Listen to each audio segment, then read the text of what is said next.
Hello, welcome, kia ora tātou and assalamu alaikum. This is the podcaster's guide to the conspiracy with me, Josh Edison, Dr. M. Dentith, and obviously there is only one thing we're going to be talking about this week. There really isn't any other topic that could even come close.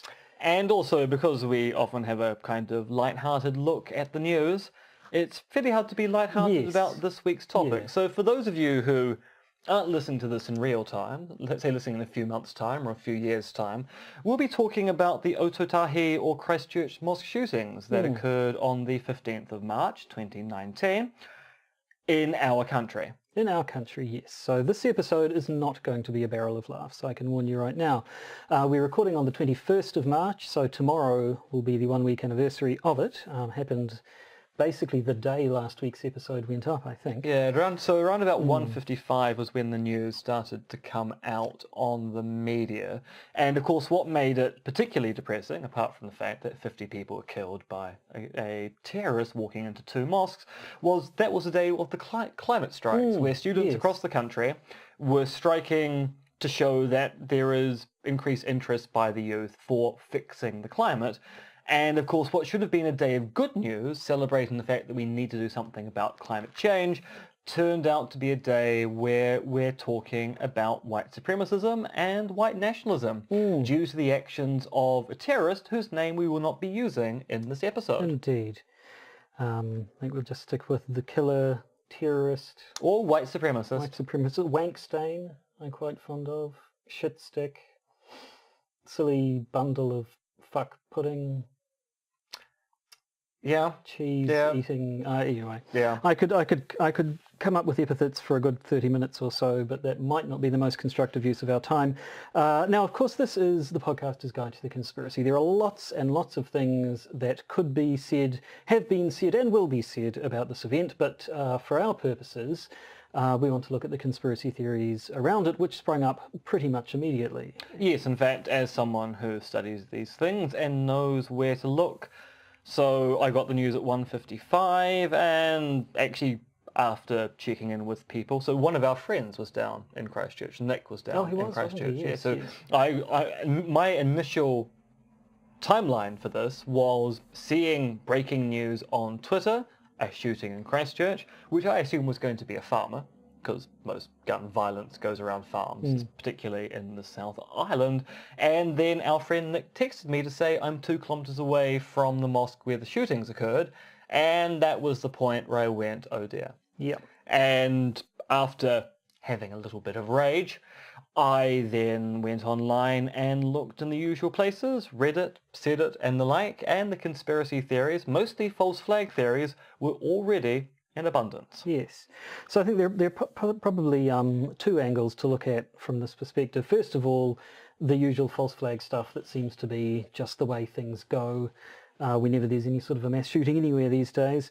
But also, of course, the killer himself was subscribed to numerous sort of white supremacist conspiracy theories, some of which we've talked about in previous episodes. But should we start with the false flaggy business? Yes. There are quite a lot of them. So let's just start with the opinion of one Rush Limbaugh. Rush Limbaugh, that's a name that sounds familiar. So he's a paleo-conservative commentator in the US. He actually made the news several years ago for railing against drug users in the US, and then turning out to have an opioid addiction and actually being one of the class of people he was railing against, which somehow should have caused his media career to collapse due to the blatant hypocrisy in what he was saying versus what he was doing, and yet somehow made him more popular. But as a paleo-conservative, he was quick off the mark to pass commentary on the shootings down in Otautahi and said, and I'm not even going to do my usual attempt at a fake American accent. No, probably wouldn't have much. There's an ongoing theory that the shooter himself may in fact be a leftist who writes the manifesto and then goes out and performs the deed purposely to smear his political enemies, knowing he's going to get shot in the process. You know, you can't immediately discount this. The left is insane. They are this crazy. And then if that's exactly what the guy is trying to do, then he's hit a home run because right on Fox News, shooter is admitted white nationalist who hates immigrants.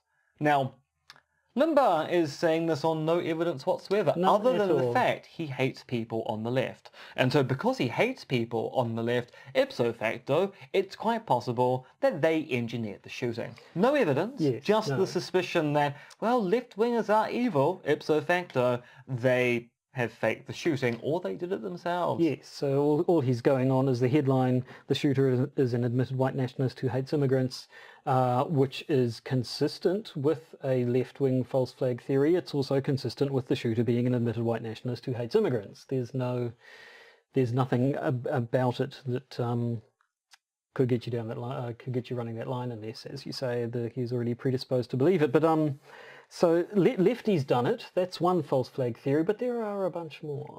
Would you believe, Josh, it was the Jews? Well, I personally would not believe it was the Jews, but I would certainly believe that people would say that it was the Jews. So we're talking here about two articles on Veterans Today, a website we've mentioned many times in the past. Veterans Today is kind of the more extremist version of Infowars and PrisonPlanet.com, which is saying something. And two of the major editors on Veterans Today are Kevin Barrett, who we've talked about in the past, and Gordon Duff, who I don't think we've talked about as much. Sound familiar? And they've both written articles claiming it was the Zionists or Mossad or the Israelis, but basically it's a Jewish plot. Now I'm going to give you a quote from the second article here, and this basically kind of sums up the argumentative base they're working from.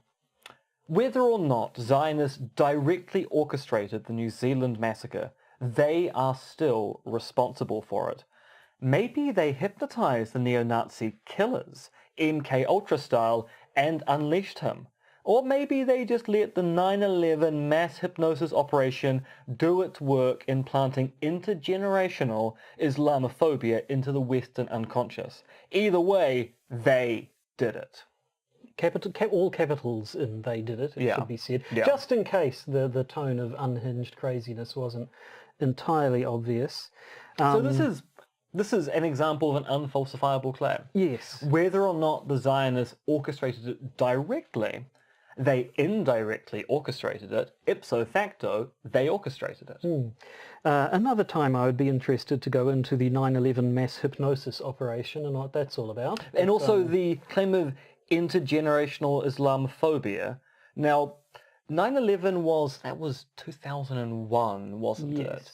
And it's now 2019. So it's possible there were people born around then who had children early and their children would be young now. But so we're talking about 17-year-olds, basically. I mean... Intergenerational, yes, not really time. No. I mean, it feels like 9/11 was a very long time ago, in part because a lot of world history seems to have occurred between now and then.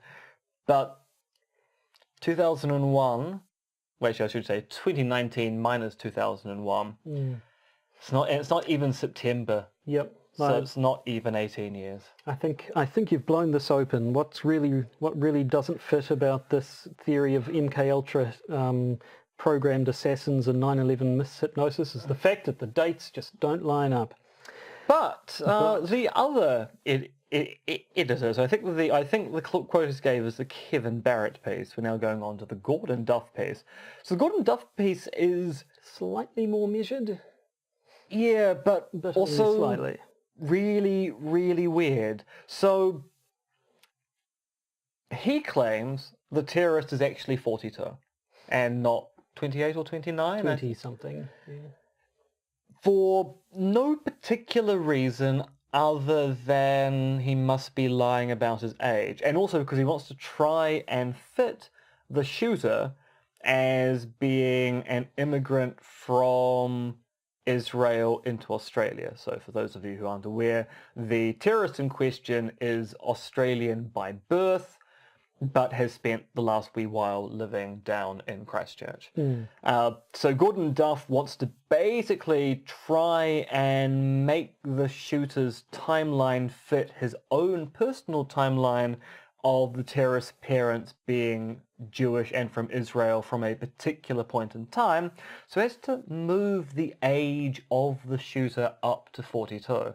And I have to say, he's a pretty good-looking 42-year-old. Yes. Actually, I wouldn't know really. Only photos that have been in the New Zealand press have had the person's face completely obscured. Although Yeah, I suppose you've been looking at international websites, where the pictures are not pixelated. Although, cameras can do wonders to wipe age off. So he claims what we really have here is a trained assassin, 42 years old, from a Jewish family who travelled against Palestinians. I don't know what he means by travelled against Palestinians. That makes more sense. It just turns out I can't read. And served in southern Syria and in Idlib with Al-Qaeda, transiting in and out of Turkey. Now, the source for these particular claims are anonymous members of the Russian military. And this, I mean, I don't know. What's going on here? Is a guy saying, well, here's a mass shooting, it must be a false flag, so I'm just going to make a bunch of crap up about it? Or is it like, does he have a direct line to people who will immediately start making up crap about it? Or is it the voices in his head? So Veterans Today has a long history of presenting what appears to be, in retrospect, made up rubbish as coming from anonymous sources. So whenever they make particular claims of anonymous sources, that really does have to be taken with a pinch of salt. I mean, we've talked about the problem with anonymous sources in the past. So famous American journalist who has recently been writing on WikiLeaks and Russian collusion stuff, but was famous for I want to say the Taiping massacre, but that's not the right thing. Seymour Hersh. Yeah, Seymour Hersh. Now, of course, he has a long history of relying on anonymous sources, and of course, he's been proven right in some cases, but there's big questions about his sources in the particular cases he's writing on at the moment. So there are always issues if your source is anonymous. You really want verification from a non-anonymous source. But the problem with Veterans Today is that whenever they talk about anonymous sources, it's almost entirely, I made up this fact and I now need to justify it by saying blah. Now, he does raise some interesting questions. Where did the shooter get his weapons from, which wasn't particularly clear at the time of the initial reports. But he also makes the mistake of assuming that the shooter got his weapons in Australia, his home country, and brought them to this country, either because Gordon is unaware that we have weapons in this country, and it turns out that we have, or at least had up until this afternoon, shockingly lax gun control. Yeah, well... Or gun laws. I mean, what we've now got is a gun control regime, but we actually had a shockingly lax gun law. Yes, I mean, not US-style lax, but actually apparently very close to the US when it came to semi-automatic rifles. Yes, and so purchasing and ownership of them. At the time we record this, in the evening of March the 21st, the afternoon of this day, the government has announced that straight away they're banning the sale, aren't they? They are, and then in the coming days they're going to be working through the legislation to control these weapons, and there'll be certain ones which you just aren't allowed at all unless you have a Class C license, which requires police vetting and all sorts of stuff.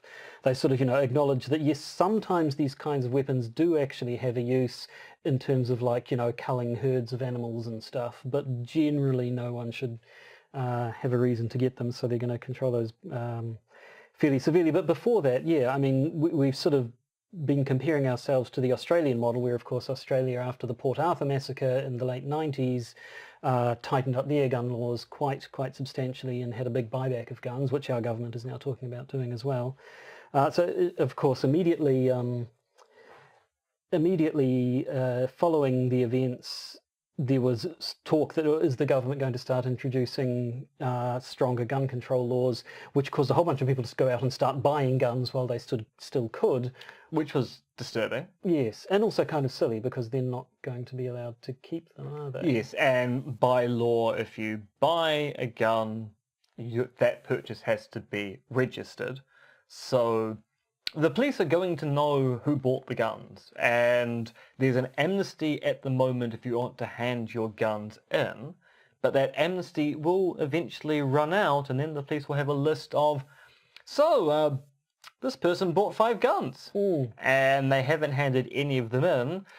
It's now a serious crime to have these guns. Let's go a-knocking. Yes, so we'll see how that works out. But now I suppose that this leads into one thing perhaps, of course. There are these false flags, there are a couple more ones we should get into in a second, but so far they haven't really talked about motive. It's just been the assumption, it just seems to be the script now. There is a mass shooting somewhere, it was a false flag, let's find evidence that it was a false flag, without even really talking about why you would want to do a false flag, why you would want such a false flag operation in the first place.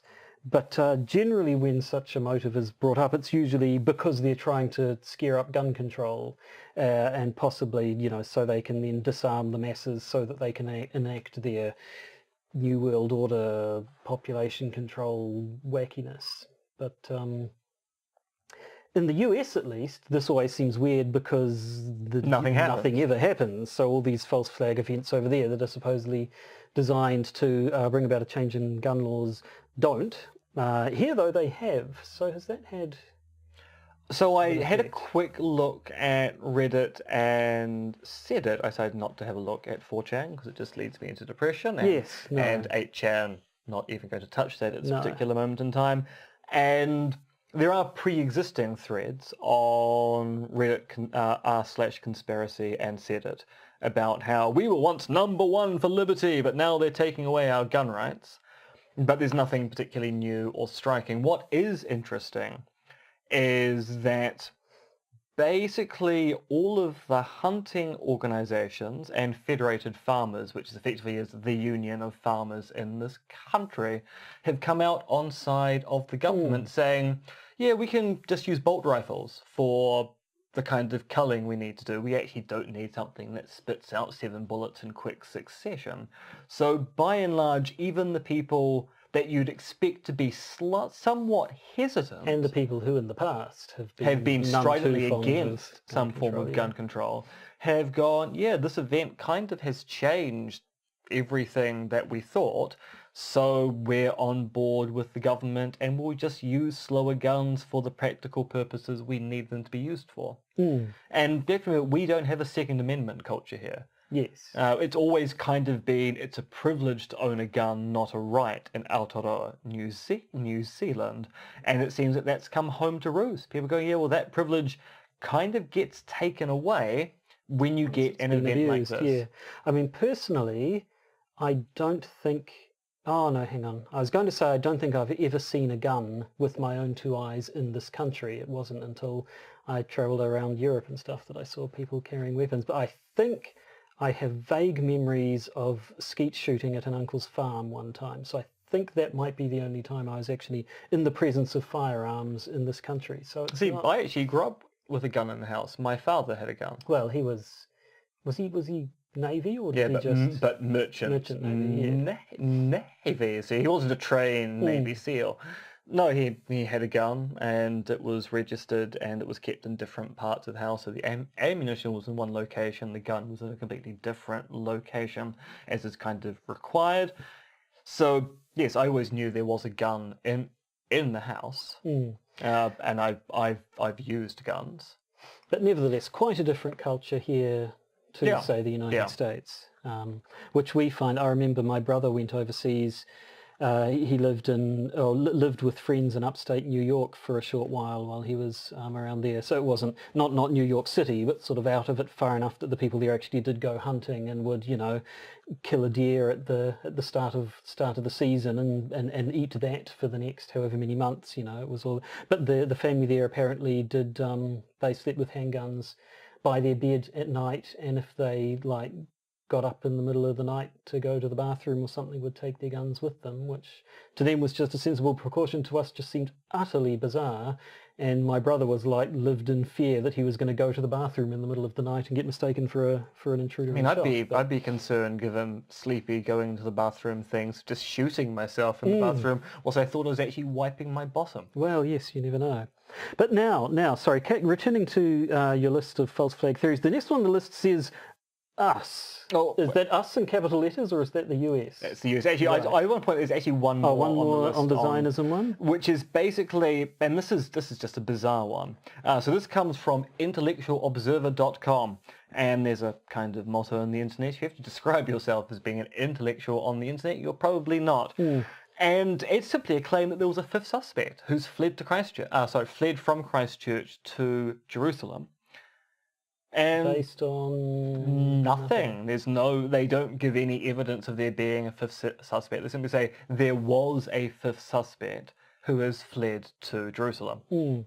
Now, we might get into this a bit as well, in terms of one of the things that sort of that provides ammunition, I guess, for false flag theories is that in the initial hours and days after an event like this, the news will change. Things that were reported initially turn out to be the results of bad information or people being mistaken and things like that. Now, eyewitnesses being confused. Now, one thing that was known is that initially 4 people were arrested. Now, that has been borne out, although it's turned out that there was actually only one shooter and the other 3... Yeah, 2 of the people were heading into the cordoned area and 1 had grabbed a firearm, so they're basically going in to do some kind of defensive shooting thing. It's the old... trying to be the good guy with the gun. And the 4th person was arrested for sharing the live stream. Yes, yeah. So it turns out that only 1 person was arrested with respect to the crime, the terrorist act.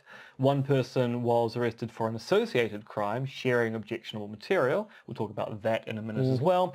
And 2 people were let go for basically being a bit foolish. Yeah. Rushing into a crime scene or an active area of investigation with guns. Indeed, and there was also, of course, speaking of good guys with guns, there has been the story, the details have come out that one man did actually picked up everybody's calling it a credit card machine. Is that just because people don't know what FPOS is overseas? No one knows what FPOS is overseas. Right. Yeah, a credit card machine, threw it at the guy, and now that the details have come out, we've found that he picked up the guy's spent weapon, which had no ammunition in it. I think would have shot the guy if it had ammunition, but it didn't, so he ended up bashing in the guy's windscreen after he retreated to his car and sort of saw the guy off and quite possibly saved a lot of lives. Because I think he only shot about 6 people at the Linwood Islamic Centre because of this brave individual running at him with a ATM machine. With the thing that was close to hand, So definite heroic actions, but initially I first heard that someone had fired shots at the guy's car as he was retreating. That was published in the news briefly. And so it had gone around. The NRA predictably started talking about, oh, look, a good guy with a gun saved the day. That's what we were talking about. And at last I checked, has not actually corrected themselves, even though they've had dozens of people saying, no, that's not true, that didn't happen at all. But again, initial reports sometimes get things wrong, which means the news changes, which is sometimes jumped on by people as being somewhat suspicious. And I mean, it seems that the shooting at the car as it drove away factoid actually came from the fact that we now have surveillance footage that shows that the terrorist, aside from going to mosques and shooting people, also engaged in random shooting out of the car window as he was driving. Fortunately, didn't hit anyone doing that. Yeah. But yes, let's move on to the US. The US, yeah. So this comes from William Craddock, who had a Twitter thread about this, but also a link in that thread to a post he had written, which was claiming that the real perpetrators of this false flag action was in fact the US. And the reason why it was the US was because it resembles slightly the US infiltration of the North Korean embassy in Spain in January of this year. How so? Well, they both involved people. Right, and gunfire, I assume. No, the CIA infiltration of North Korea was an intelligence operation. No weapons were used. Right, then I'm really not following. And in fact, almost every single person on Twitter and the comments on the webpage itself was going, normally really like your work, Bill, but you do seem to be stretching here in comparing a CIA operation in Spain to a series of shootings in mosques down in Christchurch. And that basically is the only evidence. But it's also one of the sources for the claim that the response time for the New Zealand police arriving on the scene was over 30 minutes, when in fact it actually was about 6. Yes, yeah, I think within 21 minutes or something they actually had, from the time from the police getting the call to taking the guy into custody was 20-something minutes, and they were on the scene in 6. Although that was another one, there was the 2 officers who were there first and arrested, rammed the guy's car off the road and arrested him, had been at some sort of training at the time. Isn't that convenient? The conspiracy theorists of a particular stripe say. They were at an unused floor of a nearby hospital, I think, training in like room clearing exercises, which had nothing, in no way was anything like what they ended up actually doing at the time. And yet that's a trope of false flags, that there was a training thing for just this sort of situation occurred just beforehand.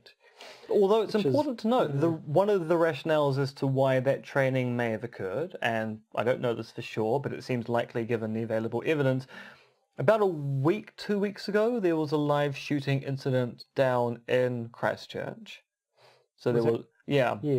And that meant that for the first time in a long time, the New Zealand police in that region actually went out armed for a day. So normally our police have access to guns, they're usually locked in the back of a car, but they don't carry guns on the hip because we come from the tradition of conversational policing, trying to talk to a suspect and not resorting to shooting them, which tends to work quite well.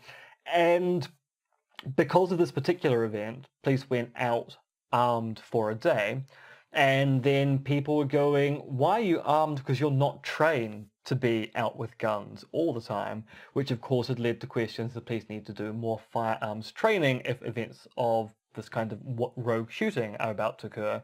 And so it's quite possible the reason why they were doing training on that particular day was in fact due to they were being out with guns recently, the public are a bit concerned, we probably need to up our skills.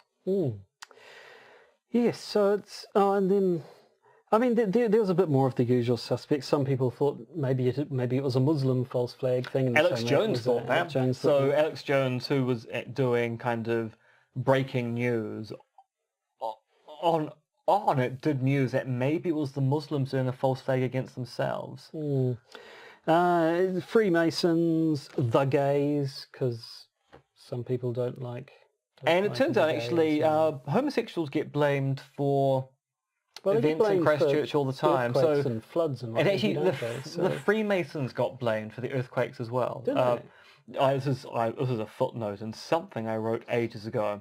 So one of the very, very, very late game, the earthquakes were caused by Power X conspiracy theories for the 2011 Christchurch earthquakes, was the fact that one of the epicenters for the second major quake was actually very close to a Freemasonic lodge. Now, Christchurch has basically 2 bodies of Freemasonry. So I think they've got the Scottish Rite and the revised English Rite. Apparently, they don't like each other. So some enterprising soul went, oh look, the epicenter's really close to one of the lodges. It must have been a Freemasonic attack against their Freemason enemies.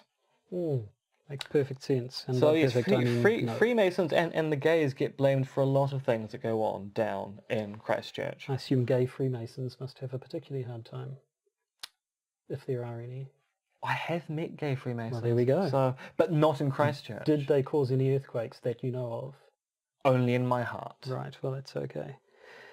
Right, well, I think we're going to take a break at this moment because, as I found out in previous weeks, we can only talk for a certain amount of time before the file limit on my memory card is reached. So we maybe better stop and start again. And when we do, Shall we talk about white supremacy? Well, yeah, we can also talk... Oh, yeah, actually, yes. Let's Ooh. talk about white supremacy. We've kind of covered the bad Yes. information stuff. So, yeah, let's talk about let's. the terrorist manifesto. Yes, of course, last week the problem wasn't that we talked too long and overwrote the file limit on the memory card, it was that I've forgotten to clear off the memory card. Oh, Josh. I'm a professional podcaster. Well, obviously not professional because we don't get paid apart from A lovely patronage. patrons. But yes, so we've talked about the false flags. I mean, you have given us about, what is it, 7 pages worth of notes here? Yeah. Certainly doing your due diligence, which we probably won't get through the lot of it, but maybe it's time to turn to the other sort, because now you did go and read the guy's manifesto. I did. Now I should point out sense that of duty more than... So there are two artifacts of this shooting which were released. The manifesto was released before the terrorist attack. The terrorist also live streamed the first 16 minutes of the attack. The less said about the snuff film that he made, the better. Some of the false flag theories do rely on either seeing or not seeing the video Yes, I believe to talk about things which are or aren't in it. So there are theories that the attacks must have been staged because there's ammunition lying on the ground at a particular point which he picks up, which indicates it was planted, despite the fact that the video is actually quite clear it was dropped at an earlier point and he comes back to it. Claims that you can't see the bullet casings flying out of the gun, despite the fact that it's a low frame rate, badly compressed video, so small details like that are just going to be completely invisible, things like that. But there are claims like people relying on people not having seen it to say things like, if you could see the video, you'd see how fake it is. Obviously fake. There's also a claim that it looks like a computer game. And I have to say, people who claim it looks like a computer game have never played a first-person shooter. Because first-person shooters, when you shoot a target, you have to shoot them a lot to make them fall down. And let's just say this video reflects people being shot in a much more accurate crumple to the ground way. Yes. So well, I see YouTubers claiming the reason why they can't auto-detect it is it looks too much like a computer game. And once again, I have to question that kind of rationale. Yes. But let's talk about the manifesto. The manifesto, yes. So this was emailed out to various people in our government and the media, I believe, just before the attack, but not... I think he does name the 2 mosques a ways down in the manifesto, yes, but in the actual email, halfway through. In the email just says, it was in reference to the attacks as though they had already happened, although it was sent out just beforehand. But certainly the emails wouldn't have given anyone time to react to it in advance. No. Although again, that was something people jumped on a little bit. But so out of a sense of duty for which you must be commended, you even actually read through the entire, 72 pages? 74 pages. 74 I've read it pages. several times now, Yep. so not just once. I have not read any of it because nor should you ever have to, and I don't want to. Basically, the media here have kind of agreed that they're never going to quote it directly. Yes, the guy wants infamy, the guy wants to be known, so we've decided here, he's not going to get any of that. So basically, this is going to be a discussion paraphrasing things in the manifesto. There are some direct quotes in the actual text we've got here for our use to try and make sense of it, but we won't actually be reading any of the manifesto out. The manifesto, I believe, has now been classified as objectionable material. So like the video, there are legal consequences for sharing the manifesto or the video online and even having possession of it. So the copy I had no longer exists. It's just, and I don't really need to have it, having read it several times. And on one level, the manifesto is exactly what you'd expect it to be. Just all the stereotypical conspiracy theories and ranting of a white supremacist. I mean, what makes it chilling is A, it's so frank, and B, I've kind of read things like this before, but they're from people who haven't actually decided to go out and do anything. And of course, this is actually what makes a lot of talking about the terrorists rather interesting. So he had a Twitter account, which was basically set up in about 2011, but only became active a few days before it's not active in anymore, so you won't be able to find it. But it was only active for a few days prior to the shooting.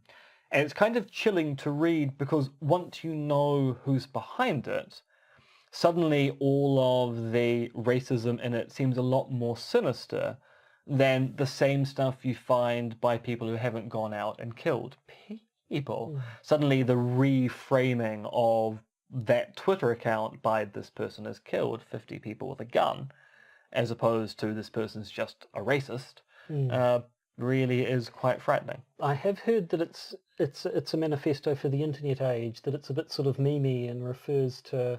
Yeah, and we will get onto that because the manifesto can't be read as one straight document because there are elements of it which are quite deliberately designed to trigger the libs. Right, in what way?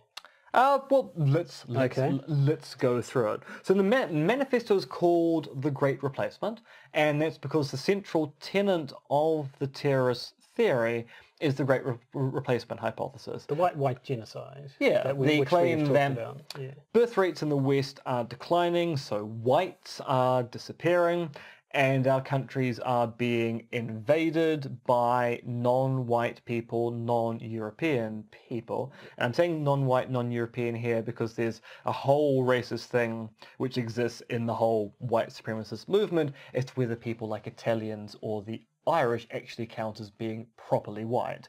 So even within European nationalism, there are certain nationalities that the white nationalists go, oh yes, but not those white people. They're a little bit either too white if they're Irish or a bit swarthy if they're Italian. And I think you could almost make the argument that the white genocide possibly is happening, but only because white supremacists are so ridiculously narrow in their definition of what white people are, that the numbers are dwindling just by their increasingly strict definitions. But anyway. But yes, there's a whole bunch of talking about the invasion of countries by non-white people coming to them. Now, should be pointed out that the white genocide or Great Replacement thesis with respect to this country, Aotearoa, New Zealand, is of course a tricky thing to argue for, given that we are a colonized nation where the white people came in and invaded and replaced the indigenous people. But the whole point of the terrorist act is actually not to incite change in this country, but to incite change in the US, because his actual hope is that by gun control being enacted in the US, the white people will rise up, replace the government, and we will then have a nice fascist utopia. Right. A little bit like the old Charles Manson thing, where he wanted a race war, which he thought there was going to be a race war between black people and white people that he wanted to trigger, which he thought that the black people would win, but then he would rule over the black people because whites are superior to blacks even though blacks would beat them in a war or something. Strangely enough, you'll be surprised to learn Marilyn Manson's theories aren't ridiculous. Sorry, did you? Sorry. Got a shoe in a pop culture reference at some point. The Ghost movie with Billy Zane. Oh. Where he mistakes Marilyn Manson for Charles Manson and is corrected and is like, oh, that's worse.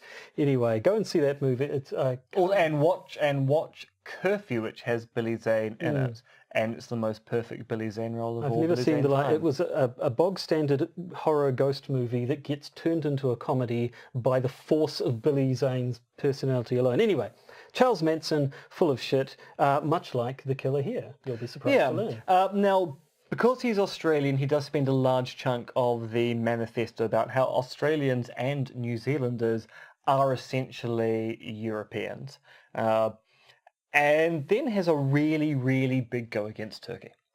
So now, this is one thing. He has travelled a bit beforehand, hasn't he? He's been in fact, he went through Hungary and Romania. Romania, yes. And what there's history there against the Turks. Well, yes. So one of the really, really interesting things from my perspective. And I have to get the name here. So the terrorist painted a whole bunch of phrases and names on the magazines and guns he used to enact these attacks. And one of the names on there is Sprung Cantacuzio, who's a 17th century prince of Wallachia, which is the southern part of Romania, which, as a friend pointed out, is a really, really deep cut. Even most historically literate Romanians have no idea who this person is. Now, this person is famous for basically betraying the Ottomans and basically ending the Ottoman Empire. So he was meant to be a vassal prince of the Ottomans, but in the Battle of Vienna, he was secretly passing information on to the Austrians, which then meant the Ottoman Empire got defeated, and Surban basically got promoted by the Austrians. So he's a famous anti-Turk figure, but a really, really deep cut. And it seems that the time the terrorists spent in Hungary apparently researching anti-Turkish figures was really quite profitable. Is that just white supremacists, Europe good, not Europe bad? Well, it's because he wants to say the split between Europe and non-Europe to the east is the Bosphorus Straits. Right. And basically is telling Turkey, you need to get on your side of that river because the west of Istanbul basically belongs to the west and you need to move out of there. So the focus on his Islamophobia is also very much focused on Turkey as a nation state. Now, people have made issue of the fact that he mentions President Trump, he mentions PewDiePie, I believe, or doesn't he start the video by saying, remember, subscribe to PewDiePie? Yeah, he doesn't mention PewDiePie in the manifesto, he does mention Candace Owens. Now, who is Candace Owens? We must have talked about Candace Owens before. We had the whole discussion about Turning Point UK. Was she the one who kind of defended Hitler? And she was the one who gave a speech saying, if only Hitler had stuck to doing what he was doing. Oh, that one, right? Germany. Okay. And so if you're saying that, you're kind of saying if only he just killed off the Jews in the nation state of Germany, it would have been fine. So he makes a comment in the manifesto that he admires Candace, I can't say her last name, Owens, but finds her means too extreme, which is kind of ironic given he then goes and shoots for two people, because he's trolling. He's basically name-checking someone to trigger the libs. I've got air quotes up there for people who are listening at home, and joking about, oh, she's too extreme, I'd never follow her path, which has led to a lot of discussion about the people he mentions, because he mentions Candace Owens as a inspirational figure. He mentions the English fascist leader Oswald Mosley as an inspirational figure. He claims to admire Trump but also not like Trump. So he thinks that Trump is a great figurehead for white nationalism but thinks he's a bad politician, which is essentially he's saying, look, you could be doing more to do white nationalist stuff. You're a great figurehead for our organization, but you're failing to actually do anything for us. But a lot of this stuff has meta-contextual stuff. You need to be able to go through and sort out when is he being sincere and when is he in it for the lols, because this is a 4chan or 8chan style manifesto. I mean, there's one particular bit where he's going through a list of objections he might have to you objecting to what he's doing, and he does the 4chan Navy SEAL screed. I'm a trained killer, blah, blah, blah, blah, blah. And so there's a half-page screed about I'm a Navy SEAL, I'll kill your family, I'll track you down. Of course, he's not a Navy SEAL. That's a standard response that people give on 4chan. But it's in the manifesto.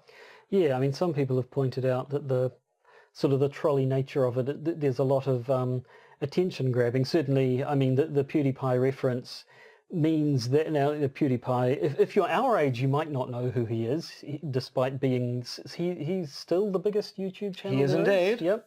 More subscribers than anyone else on YouTube. He's basically a guy who streams himself playing video games, but has gotten hot water in the past for saying stupid, racist, anti-Semitic things. And also sort of hosting joking members of the alt-right on his web show. But by mentioning him, that means PewDiePie is going to come out and say in front of his tens of millions of audiences, hey, that guy in New Zealand, I'm nothing to do with him, I totally disavow him. But which suddenly gives him a very huge large of publicity, audience, yeah. because fans of PewDiePie are very fanish about PewDiePie. There's a reason why he has such a large subscriber base, which is very active. So it's a very good way of getting his message out. One thing which is odd, to lighten the mood ever so slightly, or it's going to get dark again very quickly, he does claim he asked the reborn Knights Templar for a blessing before the attack. Right. Did they exist? Well, so this is why I said it's going to get dark again. This is a reference to Anders Breivik. Right, the guy who shot... Well, no, actually... He killed 70-something people, but there was a bomb involved as well, wasn't there? Yeah, there was a bomb in Oslo, and then the shooting on the island. I've heard the incident in Christchurch referred to as the worst mass shooting ever. Yeah, in terms of people just shot, above Orlando, which is the second. That's go us. So Anders Breivik, when he was defending himself in Norway against the charges of being a terrorist, despite the fact that he admitted that he had shot a bunch of people, he was trying to make the claim that he was doing a good thing because the Labour Party members he shot were actually bad people, claimed that he was a Knight Justicar of the PCCTS, or the Knights Templar of Europe, which he defined as a resistance movement to battle Islam in Europe. And at the time of his trial, the prosecutors basically believed he was making this up, that he was making up some kind of justification, that there was another organization in the background supporting him, when there was no evidence of it. Now, the terrorist in this particular respect claims to have asked for a blessing before the attack and tried to get the blessing of Knight Justicar Breivik, Anders Breivik, wasn't able to get through to him, but got a blessing from another member of the organization. And if we assume that these reborn Knights Templar don't exist, then this is simply a way for the terrorist to link himself to Anders Breivik and his similar manifesto. And if the Knights Templar Reborn do exist, then we have a serious problem, because it turns out there's a secret organization with members doing terrorist acts around the world. But I suspect at this stage, this once again is for the lols, to trigger the libs, to make people think there's some bigger thing going on here. Is there any QAnon stuff?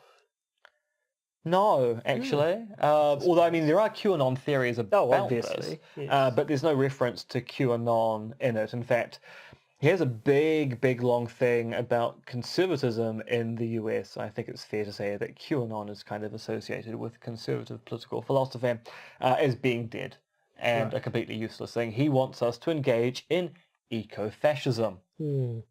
Which is? Well, people like Paul Joseph Watson of Infowars.com would say that eco-fascism is basically the kind of left-wing extremism we get with environmentalism. But if we take it that he's being sincere, this is the terrorist, not Paul Joseph Watson, never assume he's being sincere. If we take it the terrorist is being sincere about being a fan of Oswald Mosley, the kind of inventor of English fascism in the 1930s. Mosley's kind of fascism also fits in with the thesis of pastoralism, the idea of going back and living in small village-like communities with people who look and think just like you, and returning back to a early modern lifestyle without much technology. So it's not as if the terrorist is actually advocating environmentalism. What the terrorist wants is for people to live in small, isolated village communities going back to nature. That's what he means by eco-fascism. Although being such an internet social media sort of technologically literate manifesto, once again, a little bit hard to believe. All right, so I gave well, I didn't give a talk. I was invited to a meeting at a equity club at Selwyn College earlier today, and someone actually asked that same question. If that's what he's advocating for, why live stream the attacks? Why have a manifesto online? Why do all the social media stuff? Okay, so well, sometimes people do believe that you can do a bad thing to get a good thing. You want to get your message out there. Your message is shut it all down, but you will actually use the mechanisms you've got. So sometimes there's a kind of willing hypocrisy, which people engage in even politically if they think the ends justify the means. Yes, no, that's probably true. It's been interesting to see, immediately I noticed on Twitter, the reaction from the alt-right seemed to be quite universally. Whenever anyone criticised a sort of an alt-right figure of any kind and said, this is what your kind of talk ultimately leads to, it's been, no, don't attack me. Haven't you read the guy's manifesto? He wants division. He wants us fighting amongst ourselves. You're giving him exactly what he wants by criticising the alt-right people who he seems to like and admire. It mostly just struck me how consistent that line was as a response to, hey, see where your shitty talk can lead. Or the other response we're finding from a lot of conservative Christian nations, or what about the 120 Christians killed in Nigeria? Why isn't the media picking up on that? And the answer is A, it has been reported. B, that wasn't actually Muslims killing Christians, that was a political fight where it turned out you've got farmers who are Christians and herders who are Muslims, and there's a resource fight going on there. So it's only accidentally a religious conflict when it's actually an economic one as well.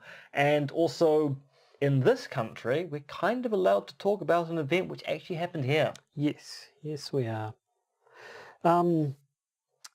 Another one little point. When the guy appeared in court here, he stood there and he did the white power okay symbol which thing. we were told 2 years ago is not a white power symbol. They're just trolling us. And yet it's amazing how often people in the white supremacist, white nationalist movement now use it to signal their white nationalists or white supremacists to other white supremacists. We need to retire that symbol. It's a really interesting example, possibly even more so than the stuff from his manifesto. It sort of symbolizes the kind of trolley sort of strategy of doing horrible stuff but sort of trying to build in deniability by saying it's all just jokes. So especially with that symbol, it was deliberately started sort of as a joke, but the fact that it got a whole bunch of white people using it as white power people using it as a symbol to sort of mean white power means that it effectively now is a white power symbol, and yet you can't bring that up without people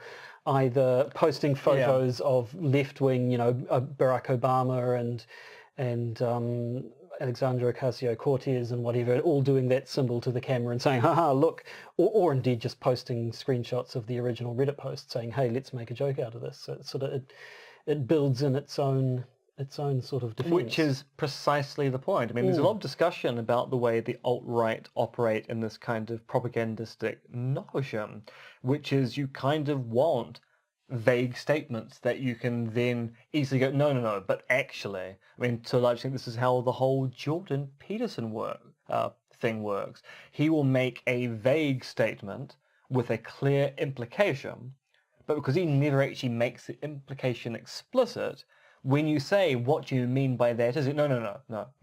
There's another interpretation here, and he'll find a way to then divert discussion into an interpretation which actually makes no sense in the context of everything else he says, but in the isolated moment, because no, you can read this another way, and if we read it that way, well. Now, we should probably start wrapping up soon, so this episode doesn't go too much past time. There is still the issue now, if we can change topics a little bit. why this guy didn't get picked up by our internal security services. There's been a lot of sort of sideway glancing at the New Zealand SAS and the GCSB, who've spent a lot of time monitoring environmentalists and Maori radicals and sort of lefty people, but seem to have no idea that there was this simmering threat of white supremacism in our country. And the reason why, as NZSIS and the GCSB, so our various security services admitted, they've not surveilled any white supremacists or white nationalists in 10 years. They have been surveilling left-wing activist groups, environmental groups and Māori groups in that time, but they haven't actually surveilled any white supremacists. Yes, was it Jane Clifton, who was the reporter who went through 10 years worth of their releases, and apart from one passing mention, basically found no actual reference to white supremacists as any kind of threat in this country. Yeah, and to a large extent, this is because our security services suffer from the same malaise as their British counterparts, who over the 20th century thought the only real threat to British society were socialists.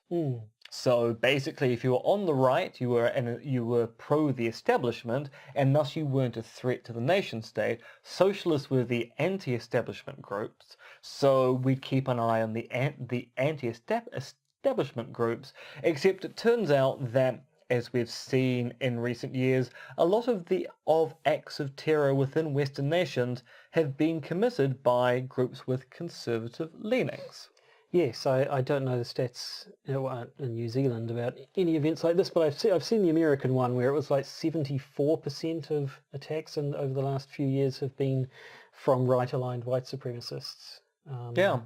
And I mean, we had the Urewera raids back in 2011, and there was no move at that time against white nationalists who were running paramilitary training camps in the South Island. Yes, the Urewera raids being what's that? Tuhoi. Yeah. Up in Tuhoi country, but you had a bunch of guys basically playing silly buggers with guns in the woods. I don't have a lot of respect for what they were doing. Nevertheless, they were the ones who got jumped on, whereas other groups did not. And indeed, I've seen stories that supposedly people have reported the gun club that the killer belonged to in Christchurch. People have reported the Bruce Rifle Club, saying these guys, there is, a lot of camo on people who have no need to be wearing camouflage gear. It was sort of one of those, they were very much not at all military trained, but liked playing soldier boy sort of stuff. And people have apparently said, these guys could be trouble, but he really got picked up. And then there's the story by Anjum Rahman, who I have met before and is a lovely human being, who's talked about how she is, I don't have the notes, the Muslim organisation that she belongs to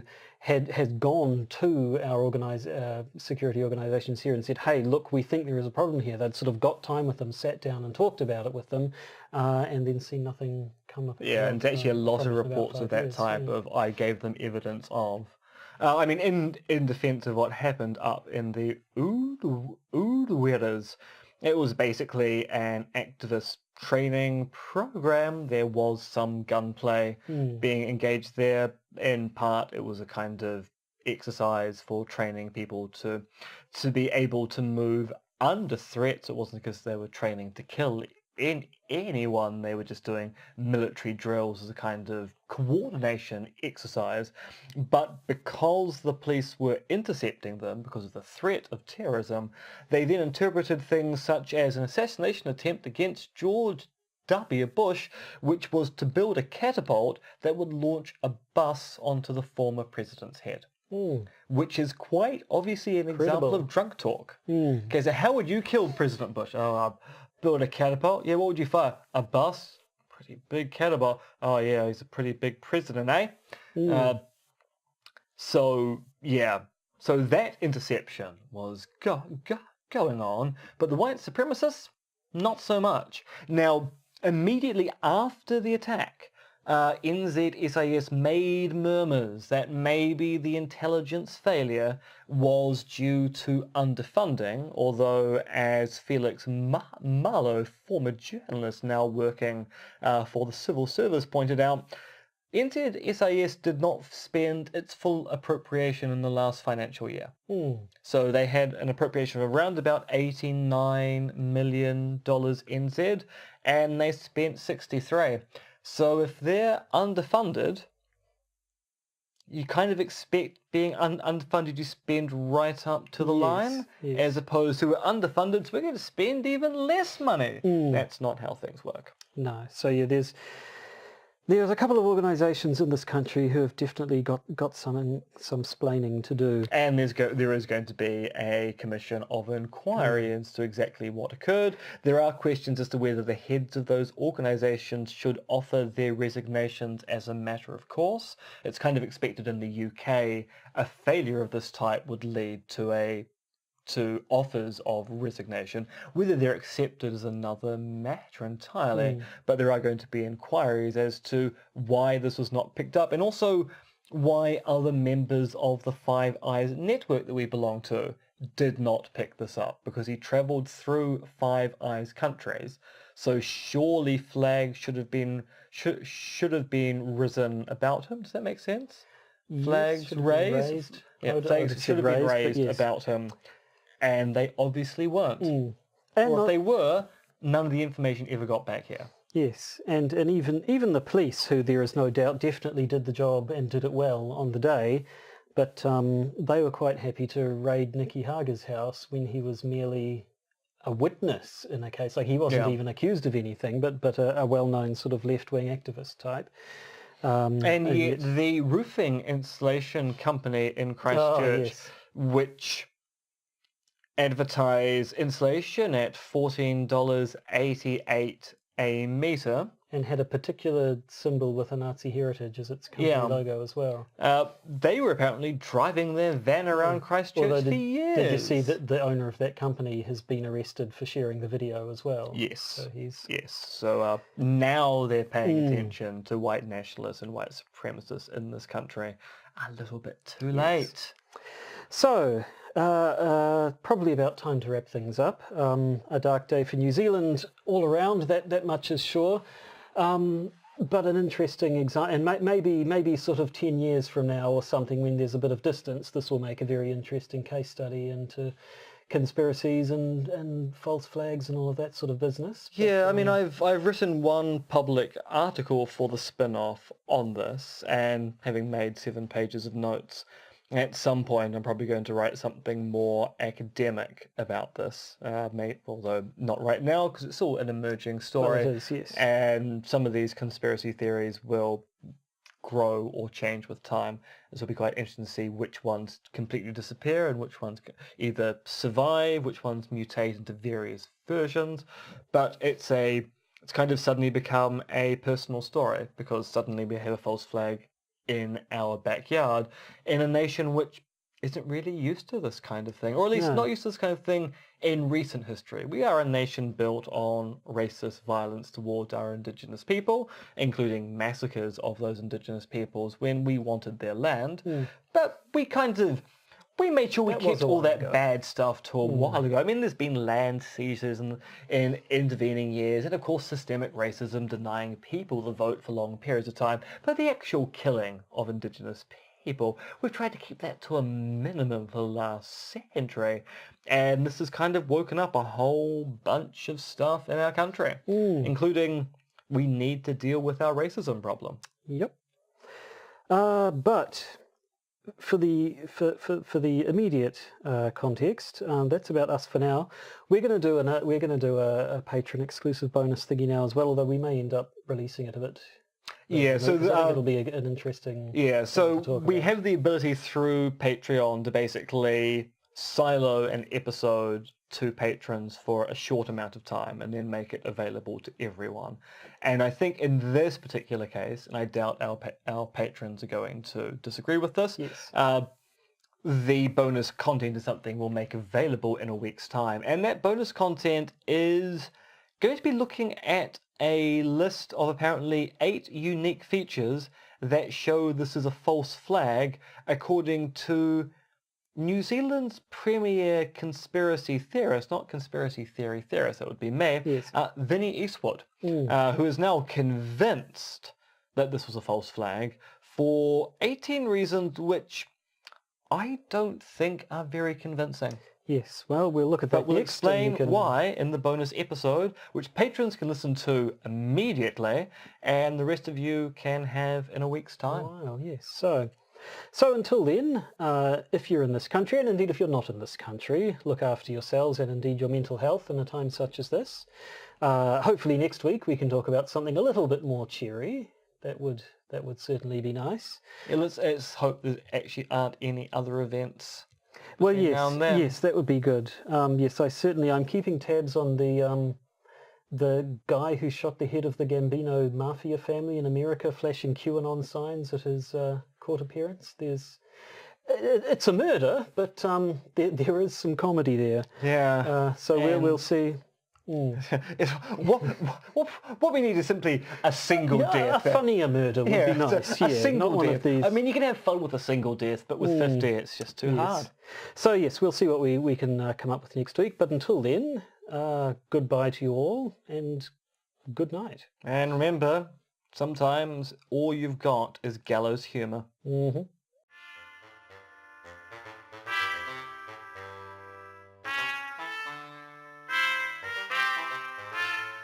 You've been listening to the Podcaster's Guide to the Conspiracy, starring Josh Addison and Dr. MRX Dentith, which is written, researched, recorded and produced by Josh and M.